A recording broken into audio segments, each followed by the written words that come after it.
আসসালামু আলাইকুম রহমতুল্লাহ। প্রিয় ভাই বোন, আজকে আমরা একটা গুরুত্বপূর্ণ ম্যাথ শিখব। তো চলেন লসাগু গসাগুর একটা সুন্দর একটি ম্যাথ আমরা শিখে ফেলি। আমাদেরকে প্রশ্নে কি বলা হয়েছে আগে আমরা একটু প্রশ্নটা বোঝার চেষ্টা করব।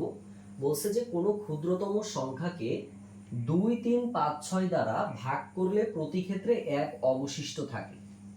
তো দেখেন ম্যাথের ক্ষেত্রে আমাদেরকে সবসময় খেয়াল রাখতে হবে যে আমরা কোনো গণিতটাকে লসাগু করব নাকি গসাগু করব, এটা ডিপেন্ড করে কিসের উপরে।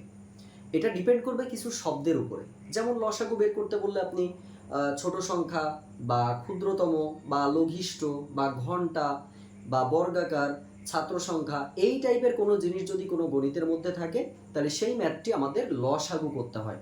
তো দেখেন এখানে বলাই আছে যে ক্ষুদ্রতম, তাহলে ক্ষুদ্রতম বলাতে আমরা কি করব, লসাগু বের করব। কিসের লসাগু? যেই সংখ্যাগুলো দেওয়া আছে। যেমন আমাদের এখানে সংখ্যা দেওয়া আছে হচ্ছে 2, 3, 5, 6। তাহলে এটা লসাগু বের করব কিভাবে? দেখেন 2 দিয়ে যদি দেই 2 অক্ষে 2, 3 রাখলাম, 5 রাখলাম, 3 দুগুণে 6।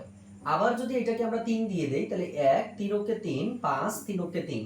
তাহলে লসাগুটা আমাদের কত হচ্ছে খেয়াল করেন। অতএব লসাগু হবে 2 গুণ 3 গুণ 5। তার মানে 3 5 15 দুগুণিত কত? 30। এই 30 হচ্ছে আমাদের লসাগু।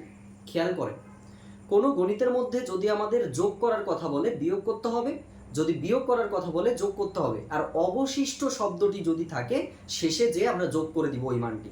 তো এখানে বলছে 1 অবশিষ্ট থাকবে, তার মানে আপনি +1 দিবেন। অবশিষ্ট বললেই যোগ করতে হবে, তাহলে 30 আর 1 যোগ করলে 31। তার মানে আমাদের গণিতের অ্যান্সারটা হচ্ছে 31।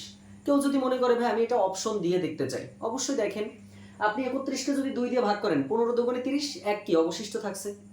3 দিয়ে এটাকে যদি ভাগ করেন 3 10 কে 30, 1 অবশিষ্ট থাকে। 5 দিয়ে যদি করেন 5 ছক 30, 1 অবশিষ্ট থাকে।